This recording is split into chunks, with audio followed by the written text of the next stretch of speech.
On the morning of Tuesday, February 21, 2023, tragedy struck on the northwest side of Indianapolis, Indiana, near the intersection of 30th and Lafayette Road.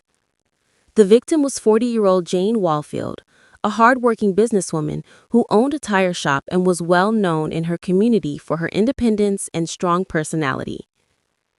Jane's life took a dark and unexpected turn after a devastating personal betrayal. The man at the center of the controversy was 41-year-old Jameel Carter, someone Jane had been seeing casually. What began as a private dispute between them spiraled out of control, escalating to threats, fear, and ultimately violence. On that fateful day, Jane was shot while driving her car, causing her to lose control and crash. She was rushed to the hospital but sadly did not survive her injuries. Police immediately launched a homicide investigation, gathering surveillance footage, physical evidence, and witness statements to piece together what had happened. They focused their efforts on determining who pulled the trigger and why Jane was targeted, while also trying to untangle the complicated relationship between Jane, Jameel, and the events leading up to the shooting. This is her story. Jane Waughfield was a 40-year-old independent woman who worked tirelessly to build a life for herself. She owned and operated her own tire business in Indianapolis, a venture she built from the ground up with determination and grit. Jane was described by those close to her as a boss lady, someone who handled her responsibilities on her own terms and never relied on anyone to get things done. She had a big personality, was outspoken, and was fiercely protective of herself and her business. But behind her confident exterior, Jane's personal life was more complicated.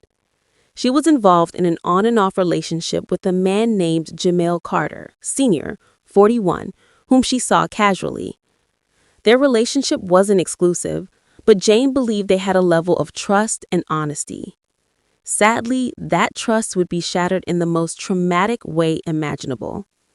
On that fateful day, Jane had gone to Jameel's home expecting a typical visit. They spent time together, and when she left, she realized she had forgotten her phone.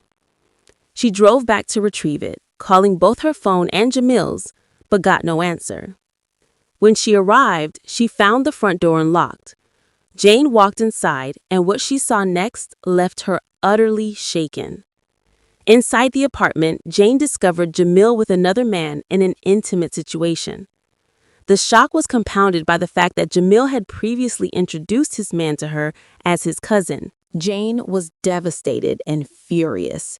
She felt deceived and humiliated, and in that moment, she realized that not only had Jameel been dishonest with her, but he had also placed her in a situation she never expected.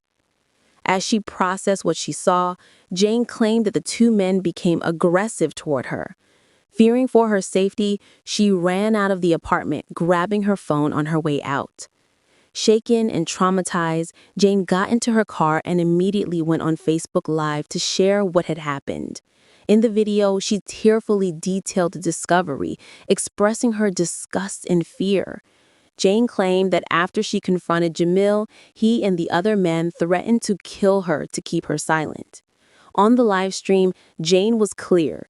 "If anything happens to me, y'all know who did it."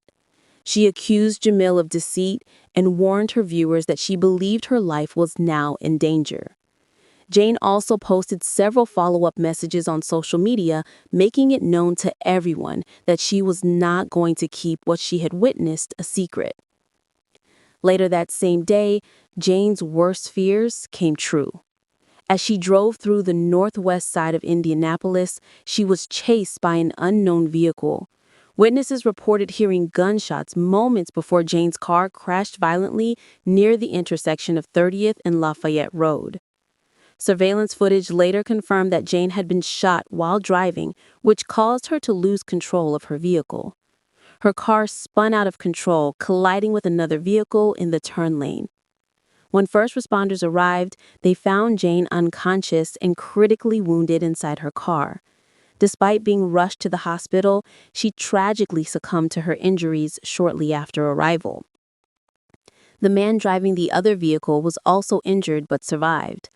Police immediately launched a homicide investigation, combing through evidence from the scene, including shell casings and surveillance video. Witnesses speculated that Jane's Facebook Live confession played a direct role in her death. Many believed she was silenced because she had publicly exposed what she saw earlier that day. The live video and Jane's social media posts were scrutinized as key pieces of evidence. In her final messages, Jane had repeatedly stated that Jameel Carter and the other man were threatening her, insisting that if anything happened to her, they should be held responsible. However, Jameel publicly denied Jane's claims, posting on social media to dispute her account. He wrote, "Wow, you really find out who's for you when they hear some stuff.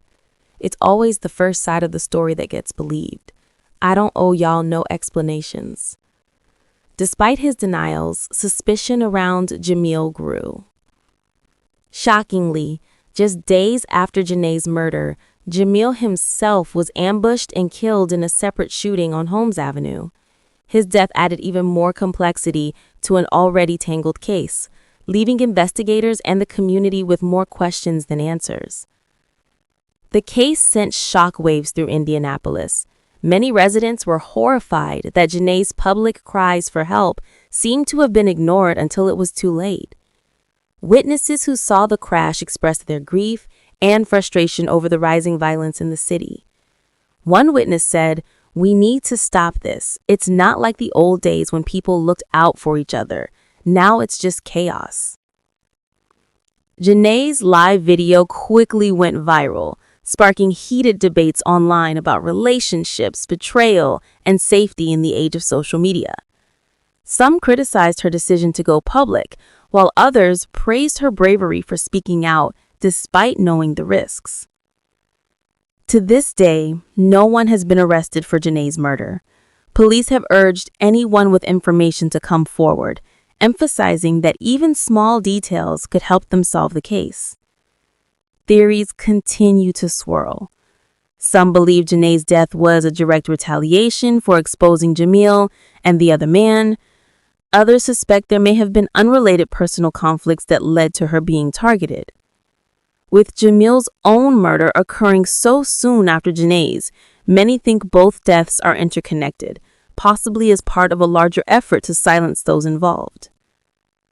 Janae Wakefield's story is one of betrayal, courage, and tragedy. She was a strong, hardworking woman who built her own business and wasn't afraid to speak her truth.